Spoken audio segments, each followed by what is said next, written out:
जय हिंद साथियों, मैं आनंद चौहान आप सभी का हार्दिक स्वागत करता हूं आपके अपने प्लेटफॉर्म टीचिंग विद आनंद चौहान में। तो भाई कैसे हैं आप सभी। तो दोस्तों आप सभी को दोस्तों सबसे पहले तो गणतंत्र दिवस की दोस्तों बहुत बहुत ढेर सारी शुभकामनाएं। और आज की इस दोस्तों क्लास में हम आप लोगों के लिए लेकर आए हैं पॉलिटी की क्लास। और इससे पहले आपने देखा होगा कि हमने पिछली क्लास दोस्तों उत्तर प्रदेश होमगार्ड 41,424 पद अंकित भाटी सर की न्यू बुक का दोस्तों जो हम सॉल्यूशन कर रहे थे उसमें से दोस्तों अभी हमने ज्योग्राफी को दोस्तों कंप्लीट कर लिया है। आज हमारा दोस्तों एक नया सेशन स्टार्ट हो रहा है जिसका नाम है दोस्तों पॉलिटी, यानी कि दोस्तों भारतीय राज्य व्यवस्था, भारतीय संविधान के बारे में। तो दोस्तों आप लोगों की कमेंट्स आ रही थी कि सर जल्दी से आप दोस्तों 13वां सेशन भी दोस्तों अपलोड कर दीजिएगा। तो लो भाई, आज दोस्तों आपकी ये पॉलिटी की क्लास आपको देखने को मिलेगी आज इस यूट्यूब चैनल पर। तो प्लीज़ दोस्तों आप लोग ज़्यादा से ज़्यादा क्लास में जुड़ेंगे और वीडियो को फटाफट शेयर कर देंगे ताकि और भी लोग क्लास से जुड़ सकें, क्योंकि अब जो क्लास होंगी वो आपके एग्ज़ाम के लिए बेहद इंपॉर्टेंट रहने वाली हैं। ठीक है भाई। और आप सभी लोगों के भाई डेली कमेंट्स आते हैं, मैं सबके दोस्तों कमेंट्स देखता हूँ, सबका रिप्लाई भाई आप लोगों को देखने को मिल भी रहा होगा। भाई आप लोगों की ये बुक ना मैं खुद चाहता हूँ कि मैं जितनी जल्दी हो सके मैं उतनी जल्दी कंप्लीट करा दूँ ताकि आप लोगों को दोबारा मौका मिल सके इस बुक को फिर से एक बार कंप्लीट करने का। ठीक है। तो मैं कोशिश करूँगा कि भाई जितनी जल्दी हो सके भाई इस फरवरी के लास्ट वीक तक दोस्तों ये बुक मुझे किसी भी हाल में कंप्लीट आप लोगों को कराना ही कराना है। तो आप इसके लिए बिल्कुल निश्चिंत रहें, ये बुक आपको कंप्लीट करा दी जाएगी। तो भाई चलिएगा भाई, तो आज का सेशन रहेगा दोस्तों भारतीय संविधान के बारे में। मैं उम्मीद करता हूँ कि आप लोगों को थोड़ा बहुत तो रिवीजन करके ज़रूर इस क्लास में आए होंगे। तो चलिएगा हम अपने सेशन को बिना टाइम वेस्ट के स्टार्ट करते हैं। और सेशन को स्टार्ट करने से पहले आपसे दो शब्द कहूँगा कि यदि आप चैनल पर पहली बार आए हो, पहली बार इस चैनल पर जुड़े हो, तो प्लीज़ चैनल को सब्सक्राइब कर लो ताकि आने वाली क्लासों की नोटिफिकेशन आपके पास सबसे पहले पहुँचे। तो चलिएगा दोस्तों अपने सेशन को स्टार्ट करते हैं। तो दोस्तों ये रहा हमारा तीसरा अध्याय भारतीय राज्य व्यवस्था। तो हम सबसे पहले दोस्तों इसमें बेसिक पॉइंटों को लेकर चीज़ों को क्लियर करेंगे। भाई जिसको भी लगता हो कि भाई ये टॉपिक जो है हमें कम समझ में आता है, या ये टॉपिक दोस्तों जिसको भी दोस्तों थोड़ा सा भी टफ लगे, तो भाई प्लीज़ एक बार इस क्लास से जुड़ के देखो। भाई ये सारी चीज़ें आपको मैं क्लास में याद कराऊँगा। मैं आपको हमेशा बोलता हूँ कि भाई अगर मैं जब भी जीएस पढ़ाऊँ या हिंदी पढ़ाऊँ तो क्लास को भाई एकदम कंसंट्रेट होकर देखो। मैं क्लास में ही आपको दोस्तों 60 से 70% चीज़ें आपको मैं क्लास में ही रटवा देता हूँ। ठीक है भाई। तो शुरू से लेकर एंड तक जुड़ना और कॉपी पेन देखो साथ रख के बैठो भाई, ठीक है ना, ताकि आपको जो भी अननोन क्वेश्चन मिले जिसके बारे में आपको नहीं पता है और वो इंपॉर्टेंट आप क्वेश्चन को अपनी कॉपी में नोट करते चलें। ठीक है भाई। तो चलिएगा दोस्तों, सबसे पहले हम जानेंगे दोस्तों क्या भारतीय संविधान के बारे में। तो भारत का संविधान कैसा है, तो दोस्तों सबसे पहला पॉइंट यही आता है कि भारत का जो संविधान है वो कैसा है, तो लिखित संविधान है। पहला पॉइंट आपको दिया गया है, संविधान लिखित नियमों की एक ऐसी किताब है जिसे किसी देश में रहने वाले सभी लोग सामूहिक रूप से मानते हैं।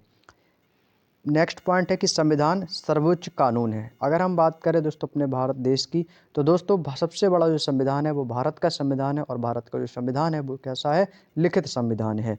और यह संविधान दोस्तों सर्वोच्च कानून है। अगर हम बात करें कि देश को चलाने के लिए संविधान की दोस्तों बहुत ही ज़्यादा भूमिका है।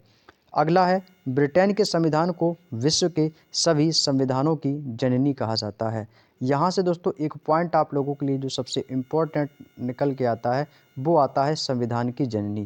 क्वेश्चन कैसे आएगा भाई, मैं सब कुछ बताऊंगा कि क्वेश्चन किस टाइप से आपके एग्जाम में बन सकते हैं।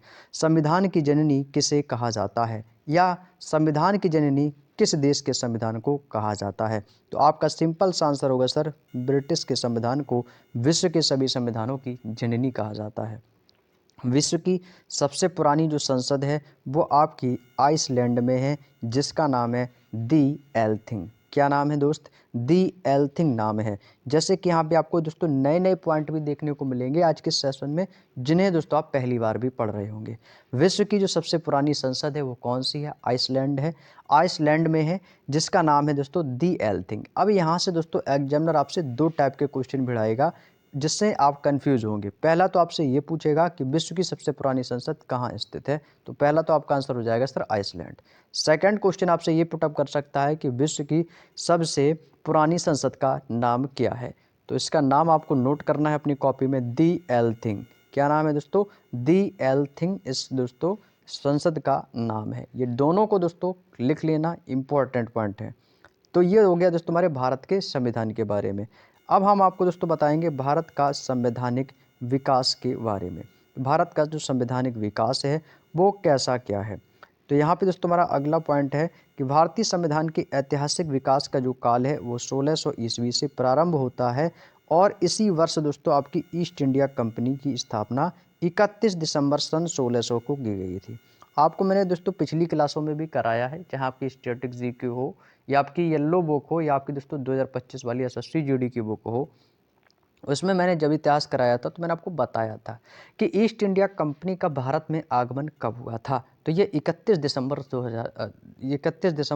सन 1600 को दोस्तों क्या हुई थी, ये ईस्ट इंडिया कंपनी की स्थापना की गई थी। ठीक है ना। भारतीय इतिहास में 1757 जैसे ही आपने देखा तो आपके मन में ख्याल आया होगा सर प्लासी का युद्ध हुआ था क्या। जी भैया बिल्कुल सही सोचा है कि प्लासी का युद्ध 1757 ईस्वी में और 1764 ईस्वी में आपके बक्सर के युद्ध के बाद ईस्ट इंडिया कंपनी ने समय समय पर कई अधिनियम लागू किए गए जो भारतीय संविधान के विकास की सीढ़ियों से बने हुए हैं, जो कि आपको इस प्रकार दिए गए हैं। तो दोस्तों यहाँ से आपको तो पहले तो यहाँ से देखिएगा आपको दोस्तों दो चीज़ें कवर हुई। कुछ क्वेश्चन आपके इसमें इतिहास के कवर हो गए और कुछ क्वेश्चन आपके पॉलिटी के। जैसे कि आपका प्लासी का युद्ध कब होता है, 1757 में हुआ था। सर बक्सर का युद्ध कब हुआ था, हिस्ट्री का क्वेश्चन आ गया सर 1764 में हुआ था। तो बात समझ में आ गई। तो यहाँ पे क्या होगा, आपके हर टाइप के क्वेश्चन आपको पे देखने को मिल जाएंगे। तो अब जैसे ये एक पॉइंट था, यहाँ से आपके बहुत सारे क्वेश्चन एग्जामिनर बना सकता है। प्लासी का युद्ध पूछेगा तो 1757 बता देना है, बक्सर का पूछेगा तो 1764 बता देना है, ईस्ट इंडिया कंपनी का आगमन कब हुआ तो आप सन 1600 बता सकते हो। क्लियर है ना। अब मैं बताऊंगा दोस्तों आपके भारत के जो संविधान है वो किस किस टाइप के हैं।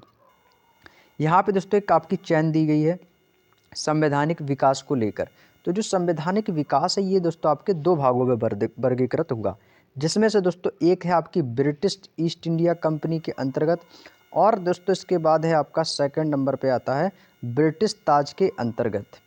इनका दोस्तों अगर हम वर्ष समूह देखें तो ये 1773 से 1857 या 1858 से 1947। जो पहले आपका संवैधानिक विकास हुआ था ये आपका ब्रिटिश ईस्ट इंडिया कंपनी के अंतर्गत हुआ था, जो कि आपका 1773 से 1857 तक चला।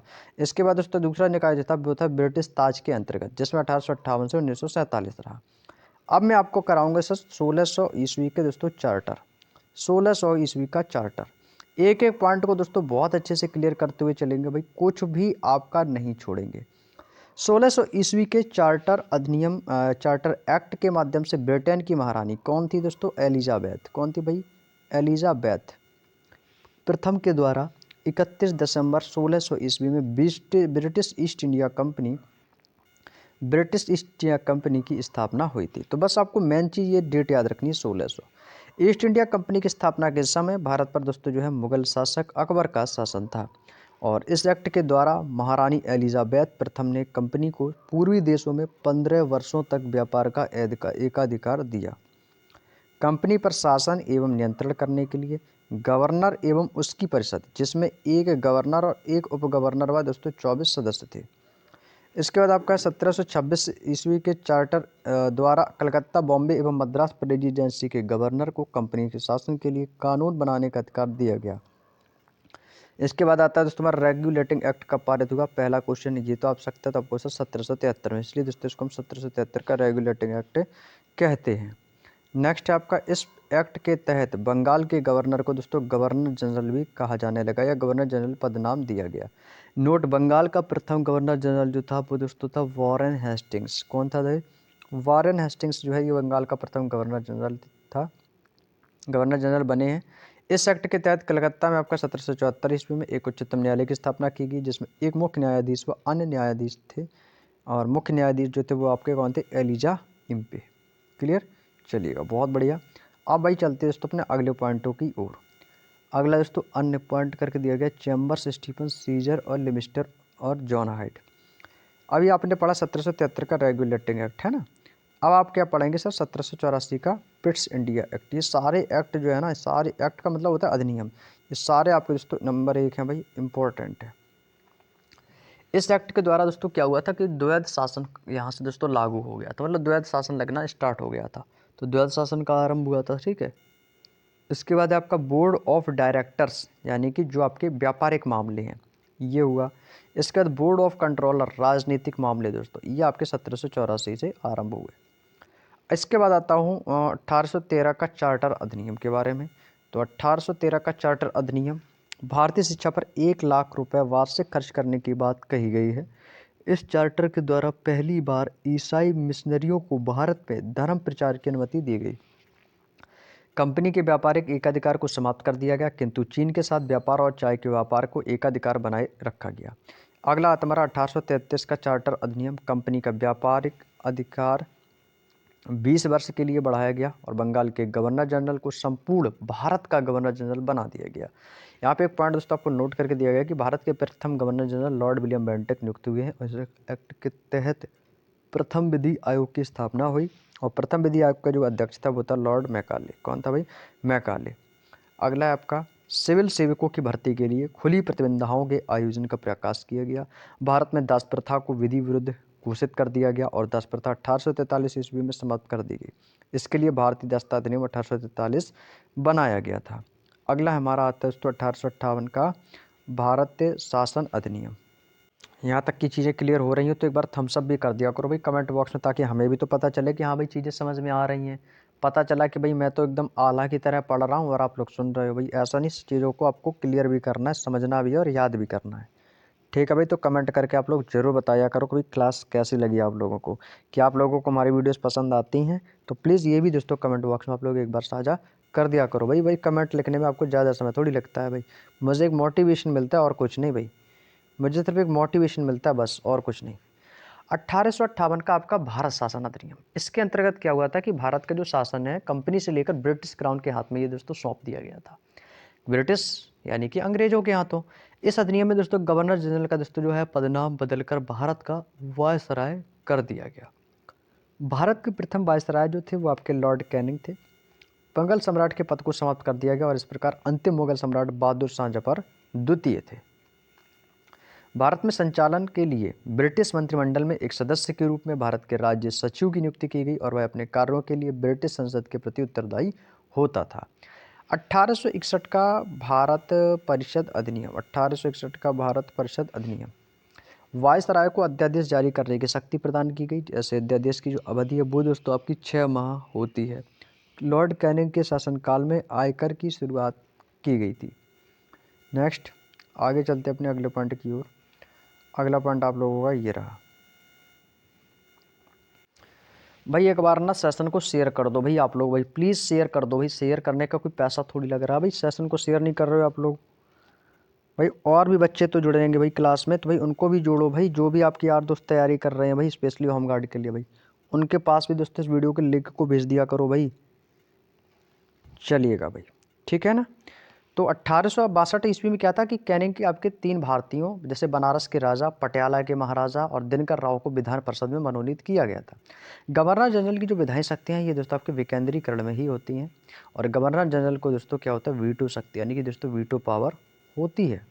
1852 का भारत परिषद अधिनियम प्रथम बार अप्रत्यक्ष चुनावों से परिचय करवाया गया। परिषद के सदस्यों की आर्थिक नीति तथा बजट पर बहस की अनुमति प्रदान की गई और भारतीयों को बजट पर प्रश्न पूछने का अधिकार मिला है। 1909 के भारत परिषद अधिनियम जिसको कहते हैं मार्ले मिंटो सुधार अधिनियम। वायसराय कौन थे? Lord Minto. भारत सचिव मार्ले थे। इस एक्ट के द्वारा दोस्तों सांप्रदायिक निर्वाचन शुरू किया गया था और इसका अर्थात मुस्लिम समुदाय के लिए पृथक प्रतिनिधित्व का उपबंध किया गया। इसके अंतर्गत मुस्लिम सदस्यों को चुनाव मुस्लिम मतदाता ही करते थे। सत्येंद्र प्रसाद सिन्हा वायसराय की कार्यपालिका परिषद में प्रथम भारतीय सदस्य बने और उन्हें विधि सदस्य बनाया गया। भारतीय बजट पर बहस या दोस्तों अनुपूर्वक प्रश्न पूछे जा सकते थे। 1919 का दोस्तों भारत शासन अधिनियम मॉन्टेग्यू चेम्सफोर्ड अधिनियम। तो वायसराय कौन थे? चेम्सफोर्ड। भारतीय सचिव मॉन्टेग्यू।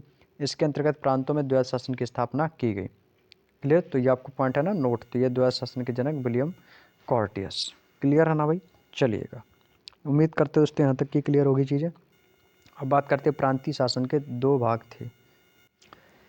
अगला है प्रांतीय शासन के 2 भाग थे। कौन कौन से? पहला तो हमारा था आरक्षित विषय प्रशासन गवर्नर व उसकी कार्यकारिणी परिषद के द्वारा, और इसके बाद दोस्तों सेकंड था कि हस्तांतरित विषय प्रशासन विधान परिषद के प्रति उत्तरदायी मंत्रियों की सहायता को लेकर। इस एक्ट के द्वारा प्रथम बार महिलाओं को दोस्तों क्या है कि वोट देने का अधिकार मिला। इस अधिनियम के द्वारा लोक सेवा आयोग जिसको कहते हैं पब्लिक सर्विस कमीशन का गठन किया गया था और प्रथम लोक सेवा आयोग अध्यक्ष जो थे वो आपके कौन थे? सर रॉस बारकर थे। Sir Ross Barker. क्लियर है ना। चलिएगा मेरे दोस्त, अब भाई आता है आपका अगला पॉइंट आता है कि 1935 का भारत शासन अधिनियम, ठीक है ना। अब यहाँ से हम क्या पढ़ेंगे सर दोस्तों 1935 का दोस्तों भारत शासन अधिनियम, ठीक है ना भाई। चलिए अब इसके बाद में दोस्तों अगला पॉइंट है आपका ये रहा कि इस अधिनियम के द्वारा प्रांतों में द्वैत शासन को हटा दिया गया तथा केंद्र में द्वैत शासन की स्थापना की गई। सांप्रदायिक निर्वाचन पद्धति पर विस्तार किया गया और म्यांमार बर्मा को भारत से अलग 1937 कर दिया गया। भारतीय रिजर्व बैंक की स्थापना 1935, मोस्ट इंपॉर्टेंट भाई, भारतीय रिजर्व बैंक के प्रथम गवर्नर सर ओसबोर्न स्मिथ, और इस अधिनियम के द्वारा संघीय न्यायालय की स्थापना की गई थी। नोट है कि इस अधिनियम के दोस्तों भारत का मिनी संविधान भी दोस्तों कहा गया है, और इसमें कुल आपके 321 अनुच्छेद और 10 अनुसूचियाँ व 14 भाग थे। भारतीय संविधान की संरचना, संविधान जनता के द्वारा नियमों और कानूनों का एक ऐसा दस्तावेज होता है जिसके द्वारा हम किसी भी देश की शासन व्यवस्था को चलाते हैं। क्लियर है ना। चलिएगा भाई आगे चलते हैं अपने अगले पॉइंट पर। यहाँ पे दोस्तों आपका एक पॉइंट दिया गया संविधान के बारे में। एक तरफ है दोस्तों आपका लिखित संविधान और दूसरा है आपका दोस्तों अलिखित संविधान, ठीक है ना। तो ये रहा दोस्तों हमारा संविधान।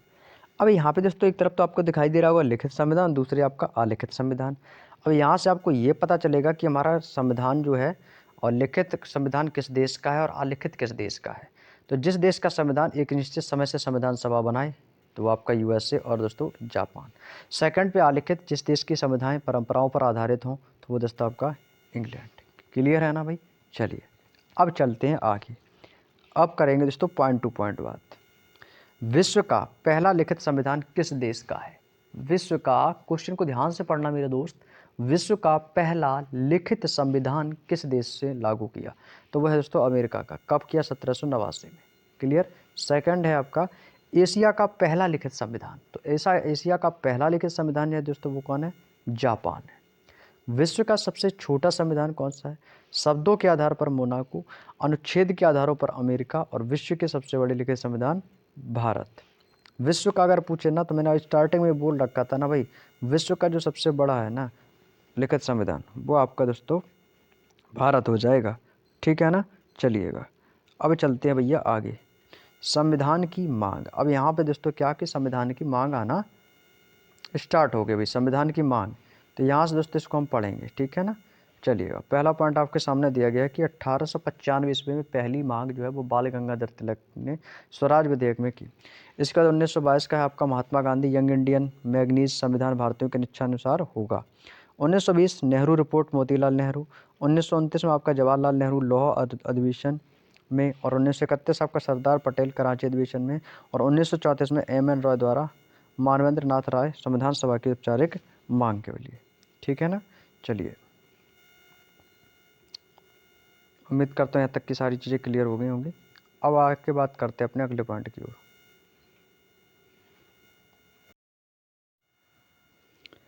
अब इसके बाद दोस्तों हमारा पॉइंट आता है अगस्त प्रस्ताव के बारे में, ठीक है। अब यहाँ से दोस्तों हम पढ़ेंगे अगस्त प्रस्ताव, थोड़ा सा क्वालिटी को जूम करेंगे। चलिएगा उम्मीद करता हूँ चीज़ें क्लियर आपको दिख रही होंगी। तो अगस्त प्रस्ताव कब पारित हुआ, पहला पॉइंट तो आपके लिए दोस्तों सबसे ज़्यादा इंपॉर्टेंट ये रहेगा, स्पेशली होमगार्ड के लिए, क्योंकि ये दोस्तों वो पॉइंट है जो अक्सर एग्जाम में पूछे जाते हैं और ये बेसिक पॉइंट होते हैं, है ना। तो अगस्त प्रस्ताव कब पारित हुआ, तो आपको याद रखना है कि सर ये 1940 में पारित हुआ, और ये किसने प्रस्तुत किया या किसके द्वारा प्रस्तुत किया गया ये भी आपके लिए जानना जरूरी है। तो आप कहोगे सर कि 8 अगस्त 1940 को वायसराय लिनलिथगो के द्वारा इसे प्रस्तुत किया गया। तो यहाँ पे मैं आपको केवल 2 पॉइंट नोट कराऊंगा जो कि आपके लिए बेहतर और सबसे इम्पोर्टेंट रहेंगे कि अगस्त प्रस्ताव कब और दोस्तों किसकी प्रस्तुति में पारित हुआ। तो आपको दोस्तों डैश करके लिख लेना है 8 अगस्त 1940 को, ब्रैकेट में लिखना है आपको लिनलिथगो। क्लियर है ना। तो याद रखिएगा मैं एक क्वेश्चन को मैं 2 से 3 बार रिपीट करूंगा ताकि वो चीज़ आपके माइंड में, आपके कानों तक दोस्तों वो पहुंचे, ठीक है ना। तो अगस्त प्रस्ताव कब पारित हुआ, आप कहेंगे सर 1940 में। किसकी प्रस्तुति में, लॉर्ड लिनलिथगो की प्रस्तुति में। कांग्रेस ने अगस्त प्रस्ताव के विरोध और युद्ध में खुद को अलग करने के लिए व्यक्तिगत सत्याग्रह आरंभ किया। व्यक्तिगत सत्याग्रह जो है ये आपका 17 अक्टूबर 1940 को पवनार आश्रम जो कि आपके महाराष्ट्र में स्थित है वहाँ से दोस्तों इसको शुरू किया गया। सेकंड इंपॉर्टेंट क्वेश्चन ये निकल के आता है कि व्यक्तिगत सत्याग्रह कब लागू हुआ। व्यक्तिगत सत्याग्रह कब लागू हुआ? तो आप कहोगे सर ये 1940 में लागू हुआ। बात समझ में आ गई। और ये व्यक्तिगत सत्याग्रह क्यों लागू किया गया? तो इसका जो रीजन था वो था कि कांग्रेस ने अगस्त प्रस्ताव के विरोध के लिए, इस कारण दोस्तों क्या हम बोल सकते हैं कि अगस्त प्रस्ताव के विरोध के कारण इसको लागू किया गया, व्यक्तिगत सत्याग्रह को 1940 में। कहाँ से लागू हुआ? तो आप कहोगे सर पवनार आश्रम महाराष्ट्र से। या क्वेश्चन यहाँ से इतना भी पूछ सकता है कि बताएगा कि पवनार आश्रम कहाँ पर या किस राज्य में स्थित है? तो आपका आंसर होगा सर महाराष्ट्र में। ठीक है ना। अगस्त प्रस्ताव से मैंने केवल आपको 3 से 4 पॉइंट इंपॉर्टेंट बताए हैं, इसके अलावा आपको कुछ नहीं पढ़ना है। केवल अगस्त प्रस्ताव में आपको इतना जानना है कि अगस्त प्रस्ताव कब पारित हुआ, किसकी परिस्थिति में पारित हुआ, अगस्त प्रस्ताव का विरोध क्यों हुआ और उसके लिए कौन सा सत्याग्रह कब लागू हुआ, बस इतना याद रखना है। ठीक है ना। तो अगस्त प्रस्ताव उम्मीद करता हूँ क्लियर हुआ। अब ऐसे ही करके दोस्तों हम हर एक एक पॉइंट को कंप्लीट करते जाएंगे। जैसे मैं अब बात करूंगा, अब तक का मोस्ट इंपॉर्टेंट है आपका क्रिप्स मिशन। 1942 में दोस्तों इसको लागू किया गया। या मैं आपसे बोलूं कि सर क्रिप्स मिशन भारत कब आया? तो आप कहोगे सर 1942 में। क्रिप्स मिशन का अध्यक्ष कौन था, किसकी अध्यक्षता में है? तो ये स्टेफोर्ड क्रिप्स की, क्योंकि नाम में ही दोस्तों इनके है क्रिप्स, यानी कि इन्होंने अपने नाम से इस मिशन को लॉन्च किया था, क्रिप्स मिशन। गांधी जी ने इसे उत्तर दिनांकित चेक कहा था। ये क्वेश्चन आपके लिए दोस्तों एक नया पॉइंट दोस्तों यहाँ से आपको मिलता है कि बताइएगा कि किसने क्रिप्स मिशन को उत्तर दिनांकित चेक कहा था? तो किसने कहा था? महात्मा गांधी ने। क्लियर है। मैं क्रिप्स मिशन के केवल आपको 2 पॉइंट बताया हूं, क्रिप्स मिशन की स्थापना, किसकी अध्यक्षता, और दोस्तों उत्तर दिनांकित के बारे में। अगला आता है कैबिनेट मिशन। तीसरा पॉइंट आता है हमारा cabinet mission, most important. Cabinet mission का गठन कब हुआ और किसके द्वारा हुआ? सबसे इंपॉर्टेंट है। तो कैबिनेट मिशन आपका होगा सर 1946 में इसका गठन हुआ और ये क्लीमेंट एटली के द्वारा इसको शुरू किया गया, या हम बोल सकते हैं कि क्लीमेंट एटली ने दोस्तों इसे प्रस्तुत किया या इसकी स्थापना की कह सकते हैं। कब? 1946 में। कैबिनेट मिशन भारत कब आया? तो ये 1946 यानी कि 24 मार्च 1946 को भारत आया और इसकी जो रिपोर्ट है वो आपकी 16 मई 1946 को आई। ठीक है। अब यहाँ से आपको पढ़ना है कैबिनेट मिशन के सदस्यों के बारे में। तो कैबिनेट मिशन का जो अध्यक्ष था वो दोस्तों भारत का सचिव सर पैथिक लॉरेंस था। कौन था? Sir Pethick Lawrence. A V Alexander सदस्य थे। स्टीफोर्ड क्रिप्स भी दोस्तों कैबिनेट मिशन के सदस्य थे। अगर बात करें कैबिनेट मिशन के अनुसार जनसंख्या सदस्य कितना चुना जाएगा, तो वो है दोस्तों आपका 10 लाख जनसंख्या पर एक सदस्य चुना जाएगा। मतलब है कि 10 लाख लोगों पर एक सदस्य उसमें चुना जाता है, जिसमें से दोस्तों ये आपके एवी अलेक्जेंडर स्टीफोर्ड क्रिप्स को चुना गया। कैबिनेट मिशन के मैंने आपको 3 से 4 पॉइंट बताए हैं जो कि मोस्ट इंपॉर्टेंट हैं, इनको जरूर पढ़ के जाइएगा। और आपके ये एग्जाम के लिए दोस्तों 99% चांसेस हैं कि यहाँ से क्वेश्चन बनने के चांसेस जरूर रहेंगे। जैसे आपका अगस्त प्रस्ताव हुआ 1940, है ना। कैबिनेट मिशन हो गया आपका, और इनकी जो वर्ष है ना, गठन वर्ष, ये आपको जरूर पढ़ के जाना है। क्रिप्स मिशन हुआ, है ना, 1942 कैबिनेट मिशन, 1946 अगस्त प्रस्ताव 1940।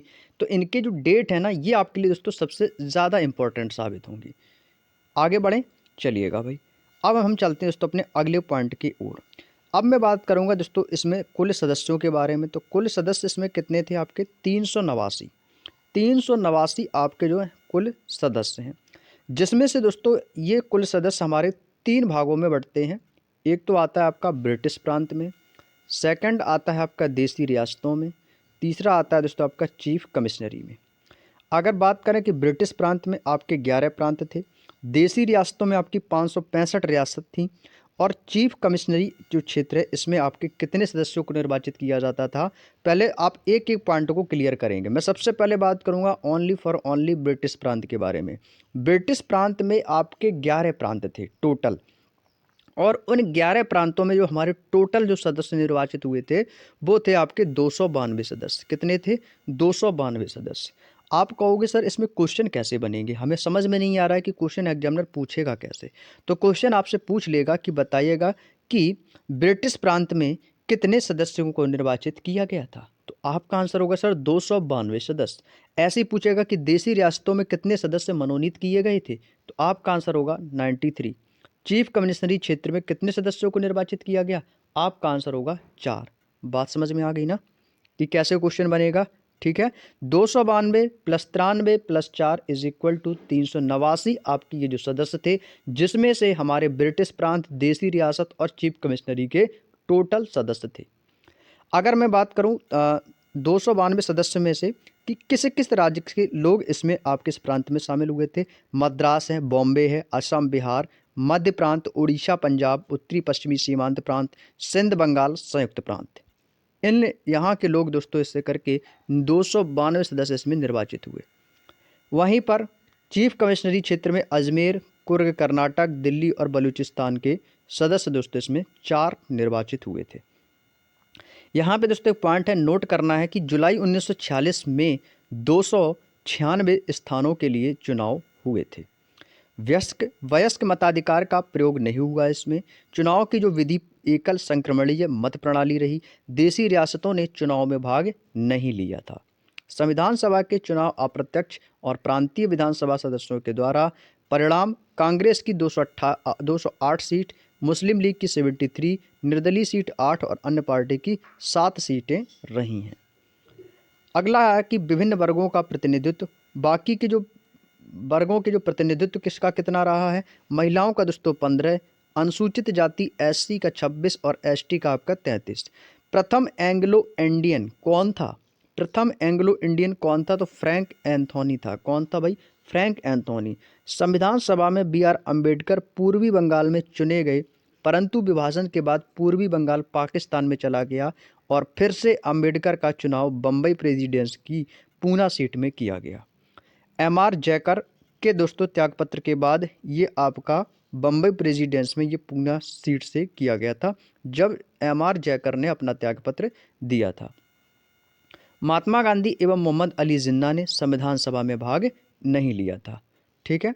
अब मैं बात करूंगा कि कैबिनेट मिशन के प्रस्ताव पर गठित अंतरिम मंत्रिमंडल 2 सितंबर 1946 में। अगर यहाँ से आपसे क्वेश्चन पूछेगा तो इस केवल इतने पॉइंट से एक क्वेश्चन आपसे आ सकता है कि कैबिनेट मिशन के प्रस्ताव पर गठित अंतरिम मंत्रिमंडल कब पारित हुई? तो आंसर आएगा सर 1946, 2 सितंबर 1946 को। अब मैं एक तरफ आपको बात करूंगा दोस्तों मंत्रियों के और दोस्तों उनके विभागों के बारे में। यहाँ से आपको पता चलेगा कि दोस्तों भारत के हमारे कौन कौन से प्रथम मंत्री रहे हैं। अगर मैं बात करूँ दोस्तों भारत के प्रथम प्रधानमंत्री के बारे में, तो आप बता सकते हो कि सर पंडित जवाहरलाल नेहरू। और अगर हम देखते हैं इनके और भी विभागों की अगर बात करें तो ये कार्यकारी परिषद के उपाध्यक्ष, विदेशी मामले तथा राष्ट्रमंडल विभाग में भी मंत्री रहे हैं। वल्लभ भाई पटेल तो आप पता है सर ये गृह मंत्री प्रथम रहे हैं। सूचना मंत्री और प्रसारण मंत्री भी वल्लभ भाई पटेल रहे हैं।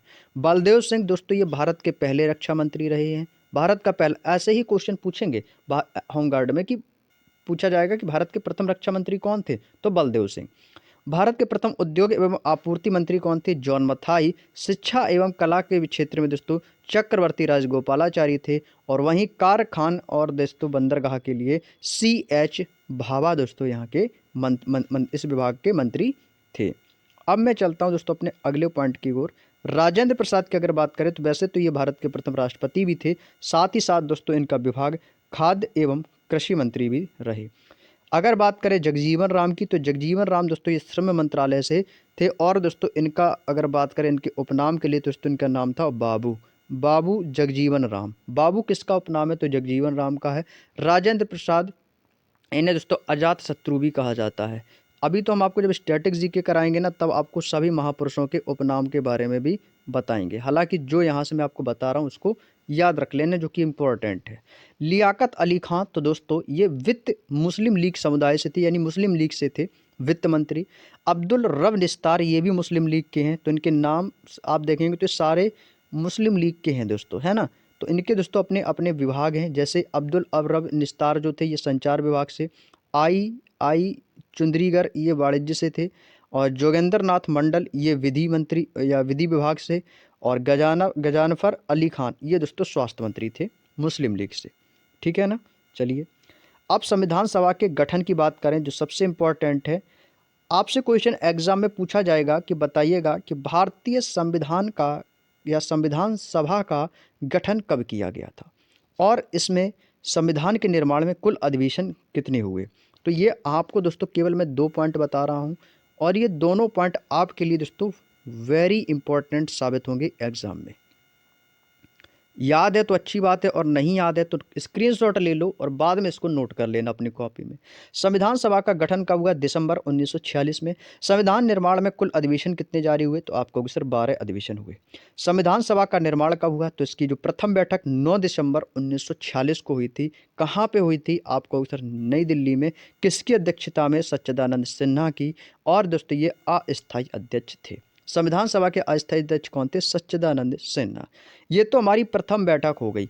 अगर क्वेश्चन पूछा जाए संविधान निर्माण से रिलेटेड तो पहला क्वेश्चन आपसे केवल प्रथम बैठक से पूछ लेगा कि प्रथम बैठक कब और कहाँ हुई थी या किसकी अध्यक्षता में हुई थी। तो यानी कि यहाँ से आपके 3 क्वेश्चन बन सकते हैं। ऐसे ही आपकी द्वितीय बैठक पूछेगा कि द्वितीय बैठक कब हुई थी। तो पहली बैठक याद रखेंगे सर 9 दिसंबर 1946 को, दूसरी आपकी 11 दिसंबर 1946 को। ठीक है, और दोनों ही बैठक ये आपकी नई दिल्ली में हुई हैं। और पहली बैठक के अध्यक्ष सच्चिदानंद सिन्हा, दूसरी बैठक के अध्यक्ष डॉक्टर राजेंद्र प्रसाद, जो कि राजेंद्र प्रसाद थे ये स्थायी अध्यक्ष थे। स्थायी और अस्थायी भी याद रखना है कि कौन स्थायी थे और कौन अस्थायी थे। तो प्रथम बैठक में जो सच्चिदानंद सिन्हा थे वो अस्थायी थे और राजेंद्र प्रसाद ये स्थायी अध्यक्ष थे। उपाध्यक्ष एच.सी. मुखर्जी थे और दूसरे उपाध्यक्ष टी.टी. कृष्णामाचारी थे। तीसरी बैठक कब हुई थी? देखो, अगर मैं बात करूं दोस्तों, प्रथम बैठक, द्वितीय बैठक और तृतीय दोनों में दोस्तों केवल और केवल 2 दिनों का अंतराल है। जैसे कि आपका 9-2-11 और 11-2-13। तो ये दोस्तों 2 दिनों के अंतराल में आप दोस्तों इनकी बैठकों को याद रख सकते हो। आपको लगता है कि मुझे याद नहीं होगा, आप केवल प्रथम बैठक याद कर लो, आपको दूसरी बैठक, तीसरी बैठक तीनों याद हो जाएंगी। प्रथम बैठक 9 दिसंबर 1940, दूसरी +2 कर देंगे तो 11 दिसंबर 1940, तीसरी फिर +2 कर दो 11-2-13, 13 दिसंबर 1946। कम से कम आप यहाँ से डेट तो याद रख सकते हो ना। पहली किसने की? सच्चिदानंद सिन्हा ने। दूसरी किसने की? राजेंद्र प्रसाद ने। तीसरी बैठक दोस्तों आपको से पंडित जवाहरलाल नेहरू ने। बात समझ में आ गई ना। तो पंडित जवाहरलाल नेहरू ने उद्देश्य प्रस्ताव पेश किया जिसे संविधान सभा ने 22 जनवरी 1947 को स्वीकार किया था।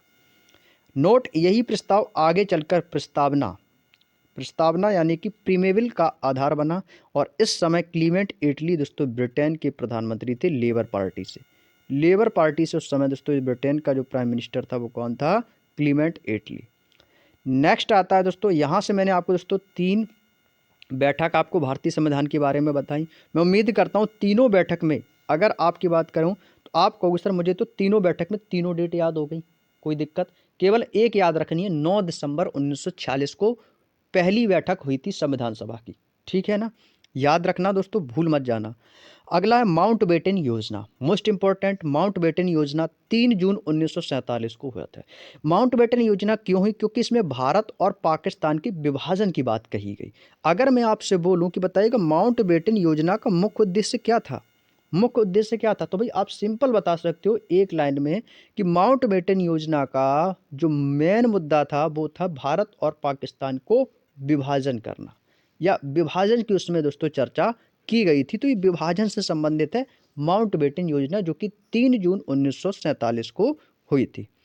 अगर हम बात करें दोस्तों देश की स्वतंत्रता के बारे में तो भारत 15 अगस्त 1947 को स्वतंत्र हुआ था। उस समय दोस्तों भारत के जो प्रधानमंत्री थे वो पंडित जवाहरलाल नेहरू और गवर्नर माउंट बेटन थे। और ये माउंट बेटन ने ही माउंट बेटन योजना इन्हीं के नाम से दोस्तों ये चल रही थी। और इन्होंने दोस्तों इसमें भारत और पाकिस्तान के विभाजन की बात रखी थी। अगर मैं उस ही जगह दोस्तों बात करूं भारत वर्सेस पाकिस्तान की, तो भारत अपना स्वतंत्रता दिवस कब मनाता है? तो 15 अगस्त 1947 को। वहीं पाकिस्तान अपना स्वतंत्रता दिवस जो है ये 14 अगस्त 1947 को मनाता है। जब ये दोनों देश जब अलग अलग हो गए तो उस समय दोस्तों भारत के जो प्रधानमंत्री थे वो जवाहरलाल नेहरू थे और पाकिस्तान के प्रधानमंत्री लियाकत अली खान थे।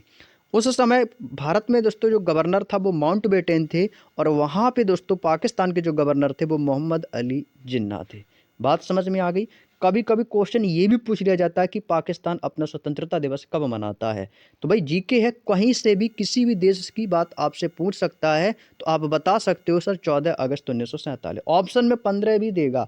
आप कहोगे सर, मन में एक क्वेश्चन जरूर आपके आएगा कि सर जब भारत और पाकिस्तान का जब विभाजन हुआ है तो मतलब भारत उसी दिन अलग हो गया, पाकिस्तान अलग हो गया, तो मतलब है कि भारत भी अपना आज़ाद हो गया, स्वतंत्र हो गया, तो पाकिस्तान भी स्वतंत्र हो गया। तो इसका मतलब है कि पाकिस्तान भी अपना 15 को मनाएगा, भारत अपना मनाएगा।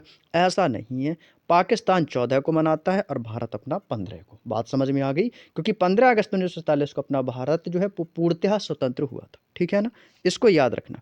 अब यहाँ पे मैं एक बात आपको नोट करके दी गई है यहाँ पे कि पाकिस्तान की जो मांग है वो सर्वप्रथम किसने की थी। तो ये दोस्तों पाकिस्तान के जो गवर्नर थे मोहम्मद अली जिन्ना, इन्होंने दोस्तों पाकिस्तान शब्द जो है इन्होंने क्या की थी, इन्होंने पाकिस्तान अपना देश है कि अलग कर दो, कि हमारा पाकिस्तान अलग रहेगा। तो ये बात जो रखी थी मोहम्मद अली जिन्ना ने रखी थी, लेकिन ये नाम किसने दिया कि इसका नाम पाकिस्तान ही होगा। तो ये दोस्तों लेकिन पाकिस्तान शब्द जो है चौधरी रहमत अली ने दिया था। चौधरी रहमत अली ने दोस्तों यह शब्द दिया था पाकिस्तान। भारत स्वतंत्रता अधिनियम 1947 18 जुलाई 1947 को पारित हुआ था। क्वेश्चन यहाँ से ये एक पॉइंट आपके लिए इंपॉर्टेंट साबित होगा। क्वेश्चन पूछा जाएगा कि भारत स्वतंत्रता अधिनियम कब पारित हुआ। नोट करो भाई सभी लोग कॉपी में कि भारत स्वतंत्रता अधिनियम कब पारित हुआ। तो आपको टेस्ट करके लिखना है 18 जुलाई 1947। 18 जुलाई 1947 को भारत स्वतंत्रता अधिनियम पारित हुआ। अब मैं आपको बताऊंगा यहाँ पर स्वतंत्र भारत के पहले पहले मंत्रिमंडल के बारे में, कि जैसे ही दोस्तों हमारा देश आज़ाद हुआ फिर उसमें दोस्तों जो हमारी मंत्रिमंडल में जो लोग पहले आए हैं उनके नाम कुछ इस प्रकार से हैं।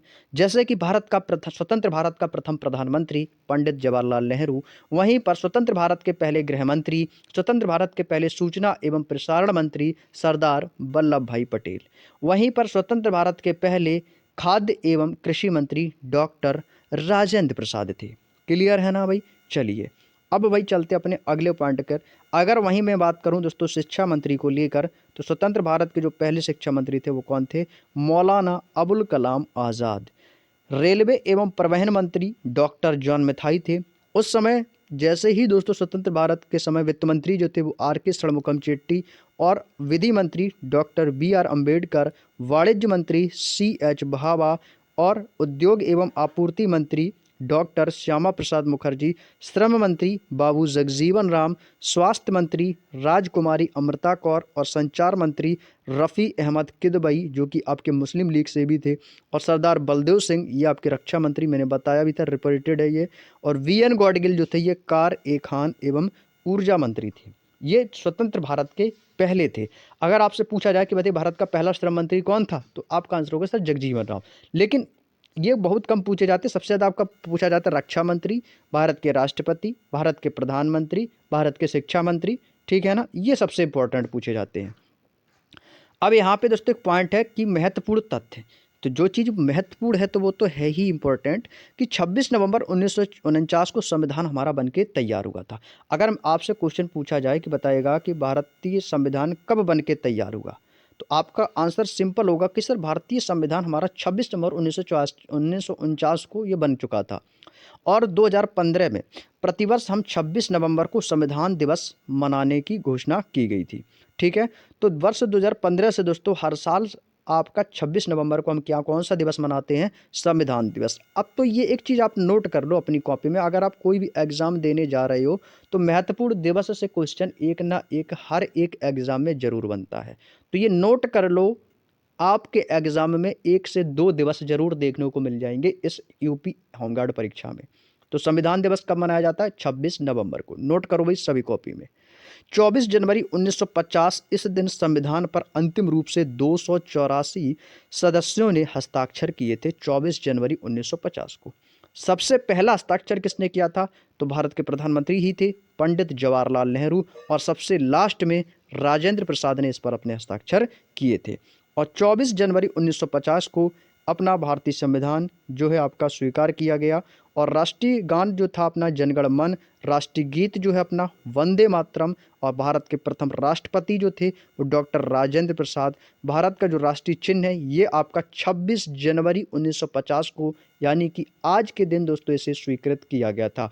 और अपना राष्ट्रीय ध्वज जो है ये 22 जुलाई 1947 को स्वीकृत किया गया। संविधान निर्माण में हमारा समय कितना लगा? आपका आंसर होगा सर समय 2 वर्ष 11 माह 18 दिन। ये पॉइंट आपको जरूर याद रखना है कि संविधान निर्माण में कितना समय लगा। क्लियर है ना भाई?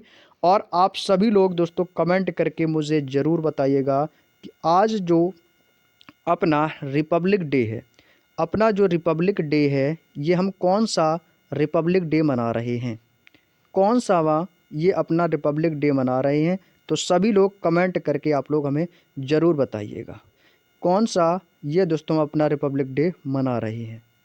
ठीक है ना? कमेंट करके भाई ज़रूर बताइएगा सभी लोग। आगे चलते हैं संविधान प्रति और लेखक। यहाँ से पॉइंट दिया गया कि संविधान की जो प्रतियां हैं और उनके लेखक कौन हैं, जैसे कि अंग्रेजी प्रति या मूल प्रति कह सकते हैं। तो इसके लेखक थे, संविधान की जो मूल प्रति के लेखक हैं वो है प्रेम बिहारी नारायण रायजादा। हिंदी प्रति जो है वो बसंत कृष्णा वैद। और चित्रांकन प्रति के हैं राम मनोहर सिन्हा और नंदलाल बोस। अब मैं बात करूंगा संविधान सभा की प्रमुख समितियां और उनके अध्यक्ष के बारे में, जो सबसे इंपॉर्टेंट है कि संचालन समिति का अध्यक्ष कौन थे, नियम समिति के कौन थे, झंडा समिति के कौन थे, संविधान समिति के कौन थे, है ना, राज्य समिति के कौन थे। तो जो मैं पॉइंट बताऊंगा ना जो मोस्ट इंपॉर्टेंट होंगे उनको तो नोट करना ही करना है, कैसे भी करना है, आपको याद करना है। समझ गए ना भाई? और आप चाहो तो इसमें ट्रिक से भी याद कर सकते हो। जैसे मैं आपसे बोलूं कि संचालन समिति के अध्यक्ष कौन थे तो आप कहोगे सर राजेंद्र प्रसाद। नियम समिति के कौन थे तो ये भी राजेंद्र प्रसाद थे। और तदर्थ झंडा समिति के अध्यक्ष कौन थे, देखो तदर्थ झंडा समिति पूछा जा रहा है तो आपको सर राजेंद्र प्रसाद थे। यानी कि कहने का मतलब ये तीनों दोस्तों जो समितियाँ हैं इन तीनों समितियों के जो अध्यक्ष थे वो कौन थे भाई? राजेंद्र प्रसाद थे। ठीक है। संचालन, अब हम क्या बोलते हैं कि सर नियम संचालन क्या है? नियम संचालन, तो नियम और संचालन को एक साथ बोलो आप। ठीक है ना? नियम संचालन बोल के देखो भाई। नियम संचालन अगर बात करो तो दोस्तों तदर्थ, तदर्थ नियम संचालन, एक बार तीनों को एक साथ बोलो आप। ठीक है ना? या झंडा नियम संचालन ऐसे बोलो आप, झंडा नियम संचालन। आपको केवल इतना याद रखना कि ये राजेंद्र प्रसाद हैं, आपको तीनों समितियां याद हो जाएंगी कि भाई नियम संचालन अपने झंडे का हमें नियम संचालन करना चाहिए, हमें अपने झंडे का नियम संचालन करना चाहिए। तो भाई राजेंद्र प्रसाद, बस ऐसे याद रखो भाई। ठीक है ना? अब बात करते हैं संघ। तो ये शब्द आ रहा है ना जो संघ शब्द है ना, संघ जिसमें आ जाए वो समझ लो पंडित जवाहरलाल नेहरू की बात हो रही है। जैसे संघ संविधान समिति और संघ शक्ति समिति दोनों में क्या है? पंडित जवाहरलाल नेहरू इसके अध्यक्ष रहे हैं। तो संघ शब्द आ जाए तो समझ लो पंडित जवाहरलाल नेहरू। ठीक है। राज्य समिति पूछा जाएगा तो राज्य समिति भी आपके पंडित जवाहरलाल नेहरू हो जाएगा। वहीं पर अगला पॉइंट है कि प्रांतीय संविधान समिति के अध्यक्ष कौन थे? प्रांतीय, तो वो थे सरदार वल्लभ भाई पटेल। मूल अधिकार समिति के अध्यक्ष सरदार वल्लभ भाई पटेल। अल्पसंख्यक और जनजातीय एवं बहिष्कृत क्षेत्रों पर सलाहकार समिति के अध्यक्ष भी सरदार वल्लभ भाई पटेल ही थे। तो आपको दोस्तों ये 3 समितियां मैं बता रहा हूँ। और ये देखो कोई भी ऐसी समिति नहीं है जो आपके लिए इंपॉर्टेंट ना हो, हर एक समिति इंपॉर्टेंट है। प्रांतीय संविधान समिति, मूल अधिकार समिति, अल्पसंख्यक और जनजाति बहिष्कृत क्षेत्रों के सलाहकार की समिति के अध्यक्ष जो थे वो सरदार वल्लभ भाई पटेल थे। ठीक है ना? प्रारूप समिति के जरूर याद रखिएगा, इसको मोस्ट इंपॉर्टेंट लगा लेना मेरे दोस्त, मोस्ट इंपॉर्टेंट है आपका प्रारूप समिति, झंडा समिति। तो डॉक्टर भीमराव अम्बेडकर जो थे, क्योंकि इन्होंने संविधान का प्रारूप तैयार किया, तो ये प्रारूप समिति। ट्रक याद रखो भाई, संविधान का प्रारूप किसने तैयार किया? बस प्रारूप शब्द याद रखो, प्रारूप, संविधान का प्रारूप किसने तैयार किया? जब संविधान के प्रारूप की बात करूंगा तो आप तुरंत बता दोगे सर भीमराव अम्बेडकर। तो प्रारूप समिति के अध्यक्ष कौन हो गए? भीमराव अम्बेडकर। ये ट्रिक आपके लिए बेस्ट रहेगी। ठीक है ना? अब भाई बात करते हैं वित्त एवं स्टाफ समिति। वित्त एवं स्टाफ समिति के अध्यक्ष कौन थे? भाई डॉक्टर राजेंद्र प्रसाद थे। कौन थे? राजेंद्र प्रसाद। कार्य संचालन, कार्य संचालन के अध्यक्ष कौन थे? तो के.एम. मुंशी। कौन थे भैया? के.एम. मुंशी। इसकी भी ट्रिक बता दूं, कहूँ तो ट्रिक बता दूं, कभी नहीं भूलोगे भाई। जैसे ही आपसे एग्जामिनर क्वेश्चन पूछे ना कि बताइएगा भैया कि कार्य संचालन समिति के अध्यक्ष कौन थे, भैया कार्य संचालन समिति के अध्यक्ष कौन थे, आपको सर मुझे तो याद नहीं है। अब भाई एक ट्रिक सुन लो भाई, एक ही बार में हमेशा के लिए याद। भाई नाम में काम में ही आ रहा है कि कार्य का संचालन। आप सभी जानते हो जो बड़े बड़े जो जमींदार लोग होते हैं जिन पे सैकड़ों बीघा दोस्तों ज़मीन होती है।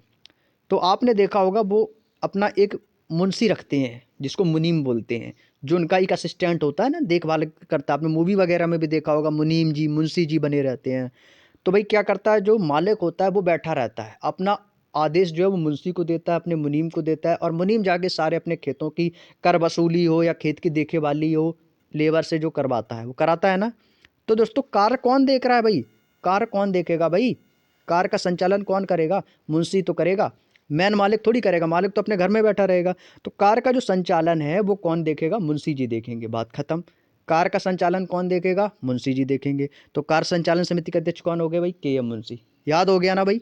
ऐसे आप ट्रिक बना के याद रखो। आपको कभी भी जीके जीएस पढ़ो, आपको लगता है बोरिंग सब्जेक्ट है, भाई बोरिंग सब्जेक्ट नहीं है। आप इसको जब भी पढ़ो एक ऐसे पढ़ो कि मैं कोई कहानी पढ़ रहा हूँ, या मैं कोई न्यूज़पेपर पढ़ रहा हूँ, या कहीं बाहर की मैं खबर पढ़ रहा हूँ।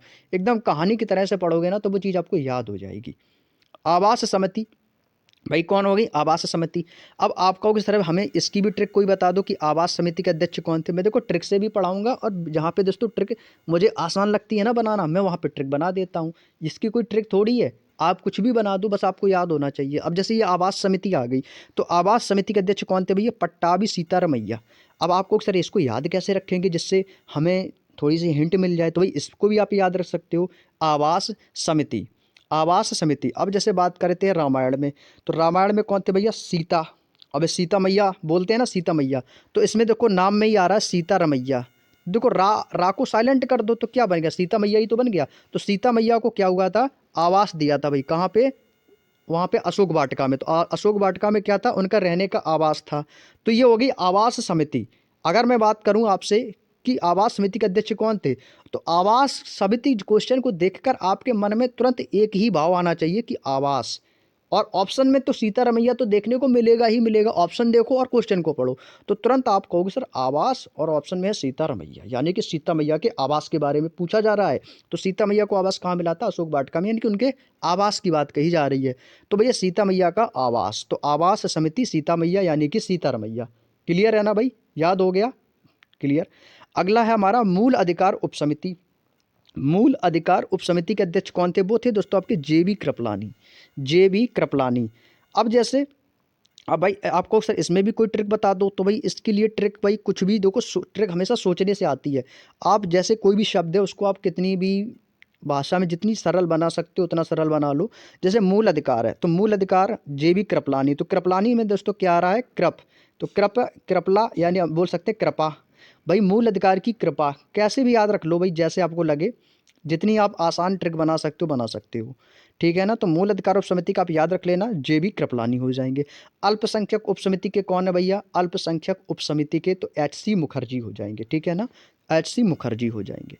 चलिए अगला है आपका प्रारूप समिति। मैं बात करूं अगर प्रारूप समिति की, तो प्रारूप समिति का अन्य नाम क्या था? इसका नाम था पांडुलेखन समिति। देखो प्रारूप समिति के अध्यक्ष कौन थे भाई? पहले तो अभी ये बताओ, मैंने अभी आपको ये बताया था कि सर प्रारूप समिति के जो अध्यक्ष थे वो कौन थे? बी आर अम्बेडकर। मैंने अभी बताया ना प्रारूप, भाई संविधान का प्रारूप किसने तैयार किया? अम्बेडकर ने। तो प्रारूप समिति के अध्यक्ष कौन हो गए दोस्तों? आपको सर बी आर अम्बेडकर। बी आर अम्बेडकर जो थे इसके अध्यक्ष थे। क्लियर है? तो इसका अन्य नाम क्या था? इसका अन्य नाम था सर पांडुलेखन समिति। और क्या था? मसौदा समिति। और क्या था? Drafting committee. कमेटी को हिंदी में बोलते हैं समिति, या हम जिसको ड्राफ्टिंग समिति भी कह सकते हैं, ठीक है। तो प्रारूप समिति के दोस्तों 3 नाम हैं। अगर आपसे क्वेश्चन एग्जाम में यही पूछ दे कि मसौदा समिति का अध्यक्ष कौन था, तो भी आपको बी आर अम्बेडकर ही बताना है, क्योंकि हम प्रारूप समिति को मसौदा समिति, पांडुलेखन समिति या ड्राफ्टिंग कमेटी भी कहते हैं। क्लियर है ना? गठन कब हुआ भाई? प्रारूप समिति का गठन 1947 को हुआ था, 29 अगस्त को, जिसकी प्रथम बैठक 30 अगस्त 1947 को हुई थी, और इसकी रिपोर्ट 21 फरवरी 1948 को जारी हुई थी। इसमें आपके कुल सदस्य जो थे वो आपके टोटल 6 सदस्य थे, और उनमें से अध्यक्ष बी आर अम्बेडकर थे। मैंने अभी बताया अध्यक्ष बी आर अम्बेडकर 1 प्लस आपके 6 सदस्य, तो टोटल जो लोग हो गए वो कितने हो गए? 7। और अगर हम बात करें दोस्तों वो 6 सदस्य कौन थे, तो दोस्तों ये रहे वो आपके 6 सदस्य, जिसमें से दोस्तों हमारे पहले सदस्य थे अल्लादी कृष्ण स्वामी अय्यर, एन गोपाल स्वामी अयंगर, कन्हैया लाल माणिक लाल मुंशी जो कि कांग्रेस से थे, सैयद मोहम्मद सादुल्ला ये मुस्लिम लीग से थे, डीपी खेतान 1948 में ये इनकी मृत्यु हो गई थी, और इसके बाद जो आ गए वो आ गए टीटी कृष्णामाचारी, एन माधव राव ये दोस्तों बीएल मित्र के स्थान पर आए थे, एन माधव राव। तो ये दोस्तों वो आपके 6 सदस्य थे। प्रारूप समिति के कितने सदस्य थे? 6 सदस्य प्लस एक अध्यक्ष BR अम्बेडकर। चलिए अगला है भारतीय संविधान की विशेषताओं के बारे में। पहला मोस्ट इंपॉर्टेंट पॉइंट, भारतीय संविधान विश्व का सबसे लंबा लिखित संविधान है। क्वेश्चन आता है कि बताइएगा विश्व का सबसे लंबा या विश्व का सबसे बड़ा लिखित संविधान किस देश का है? तो वो है अपना भारत। मूल संविधान में कितने भाग थे? मूल संविधान में कितने भाग थे? तो आपको उत्तर मूल संविधान में 22 भाग थे। मूल संविधान में कितने अनुच्छेद थे? देखिएगा आपको एग्जाम में क्वेश्चन को जब भी पढ़ेंगे तो ये बात याद रखना है कि क्वेश्चन में हमसे पूछा क्या गया है और क्वेश्चन कह क्या रहा है। क्योंकि दोस्तों आपसे या तो मूल संविधान के बारे में पूछेगा या आपसे वर्तमान संविधान के बारे में पूछेगा, है ना। तो देखो वर्तमान में पूछेगा तो अलग पॉइंट आएंगे आपके, मूल संविधान पूछेगा तो आपके अलग रहेंगे। तो यहाँ से मैं आपको मूल संविधान और वर्तमान संविधान में दोनों में दोस्तों आपको मैं डिफरेंट बताऊंगा, दोनों में अंतर क्या है। जैसे कि पहले तो पढ़ो मूल संविधान। मूल संविधान में आपके कितने भाग थे? क्वेश्चन ऐसे ही पूछा जाएगा जैसे मैं बोल रहा हूँ। मूल संविधान में कितने भाग थे? तो आपका आंसर होगा सर 22 भाग थे। मूल संविधान में कितने अनुच्छेद थे? 395 अनुच्छेद थे। मूल संविधान में कितनी अनुसूचियां थी? मूल संविधान में 8 अनुसूचियां थी। मूल संविधान में कितनी भाषाएं थी? तो मूल संविधान में आपकी 14 भाषाएं थी। पढ़ लिया ना आपने। तो मूल संविधान खत्म। इसके बाद वर्तमान में आओ। वर्तमान जो कि प्रेजेंट, अभी आपके कितने भाग हैं भारतीय संविधान में? तो अभी आपके दोस्तों 25 भाग हैं। अभी आपके कितने अनुच्छेद हैं वर्तमान संविधान में? अनुच्छेद अब कितने हो गए हैं? 448 अनुच्छेद हो गए हैं। वर्तमान में दोस्तों संविधान में कितनी अनुसूचियां हैं? 12 अनुसूचियां हैं। वर्तमान में दोस्तों अपनी संविधान में कितनी भाषाओं का उल्लेख है? तो 22 भाषाओं का उल्लेख है। अगर हम बात करें कौन सी अनुसूची, तो 8वीं अनुसूची में 22 भाषाओं का उल्लेख किया गया है। ठीक है। अब देखो, अब यहाँ से आप ये देखो, जब हमारा मूल संविधान था तो उस समय दोस्तों 22 भाग थे। अब कितने हो गए दोस्तों आपके? 25। तो कितने प्लस हो गए? 3। पहले हमारे 395 अनुच्छेद थे, अब कितने हो गए आपके? 448 हो गए। पहले 8 अनुसूचियाँ थीं, अब कितनी होगी सर? 12 अनुसूचियाँ हो गई। पहले आपकी 14 भाषाएं थी, अब आपकी 22 भाषाएं हो गई। तो ये आपको पॉइंट याद करने पड़ेंगे। मूल संविधान 22, 395, 8, 14। एक मोबाइल नंबर की तरह इसको याद रख लो, केवल इतने पॉइंट को। 22, 395, 814, 2, 3, 2, 5 और 6, 2, 8। 8 अंकों का नंबर बना के इसको याद रख लो। 22, 395, 814, 22, 395, 814। ऐसे ही वर्तमान का याद रख लो। 25, 448, 12, 22, 25, 448, 12, 22, 25, 448, 12, 22। याद हो जाएगा। देखो भाषाएं तो सिंपल है, भाषा याद होगी, 12 अनुसूचियां भी याद होंगी, अनुच्छेद भी। देखो अनुच्छेद से अनुच्छेद को कंपेयर करो, भागों को भाग से, अनुसूचियों और भाषाओं को भाषाओं से। भाई मूल संविधान में 14 थी, अब हो गई 22। पहले आपके 22 भाग थे, अब हो गए 25। पहले आपके 395 अनुच्छेद थे, अब हो गए 448। पहले आपकी 8 अनुसूचियाँ थी, अब हो गई 12। सिंपल है, 1-2 बार पढ़ लो इसको, 1-2 दिन लग के, हमेशा के लिए याद हो जाएगा आपको। ये यहाँ से क्वेश्चन आएगा तय है 100%। भारत का संविधान ना तो ब्रिटेन की तरह लचीला है और ना ही दोस्तों संयुक्त राज्य अमेरिका की तरह कठोर है, बल्कि है दोस्तों दोनों का मिला जुला रूप है। अगर हम बात करें कि भारतीय संविधान कैसा है, तो भारत का संविधान मिश्रित संविधान है। तुरंत याद रखने, मिश्रित संविधान है। क्योंकि संविधान ने तो ना तो ब्रिटेन की तरह लचीला है और ना ही अमेरिका की तरह कठोर है। जब ना ही लचीला है ना ही कठोर है और दोनों का मिला जुला है, तो दोनों का मिला जुला का हो गया मतलब भारत का संविधान कैसा है? मिश्रित संविधान है। ठीक है। भारतीय संविधान के अगर हम स्रोत की बात करें तो भारतीय संविधान के स्रोत में परामर्श समिति ने 60 देशों के संविधानों की सूची बनाई और उनमें से 10 देशों के संविधानों को चुना गया। अगर हम बात करें अपने भारतीय संविधान के स्रोत कि भारतीय संविधान के स्रोत कहाँ कहाँ से लिए गए हैं, किस किस देश के संविधानों से लिए गए हैं, तो टोटल इसमें आपके 60 देशों को दोस्तों लिया गया था। लेकिन उस 60 देशों की सूची को तैयार करके उनमें से केवल 10 देशों के संविधान को अपने भारत में चुना गया। संविधान सभा का जो सबसे बड़ा स्रोत है वो है आपका भारत शासन अधिनियम। कौन सा? 1935 का भारत शासन अधिनियम, ये संविधान का सबसे बड़ा स्रोत है।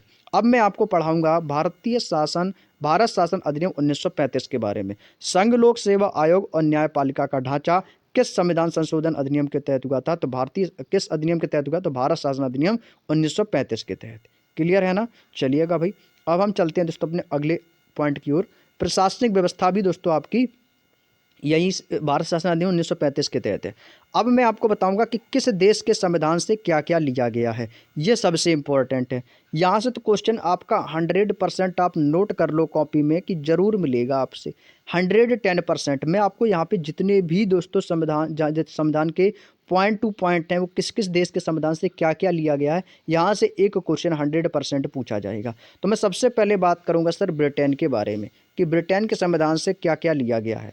तो ब्रिटेन के संविधान से दोस्तों एकल नागरिकता का प्रावधान ब्रिटेन से लिया गया है।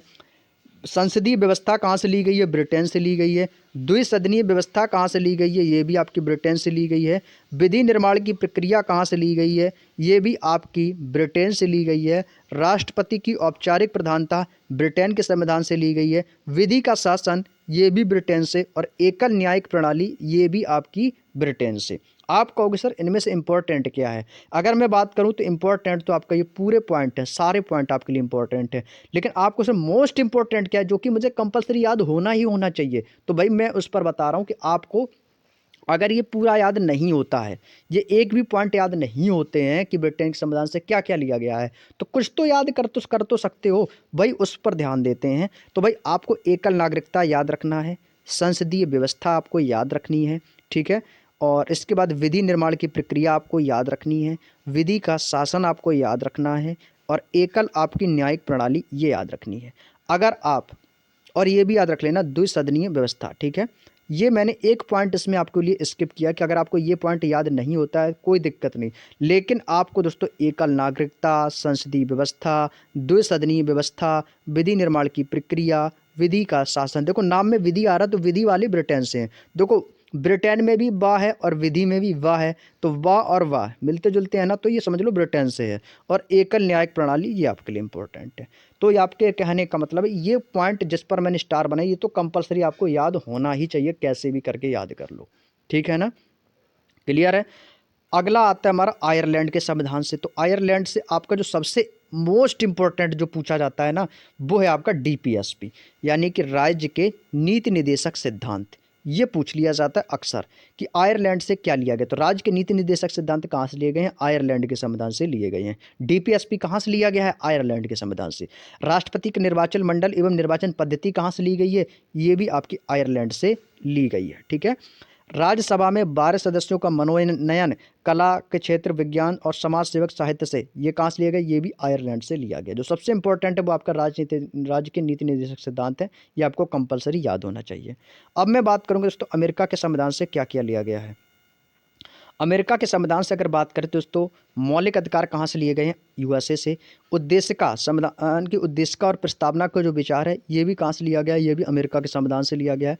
राष्ट्रपति पर हम महाभियोग लगा सकते हैं, ये भी आपके अमेरिका के संविधान से।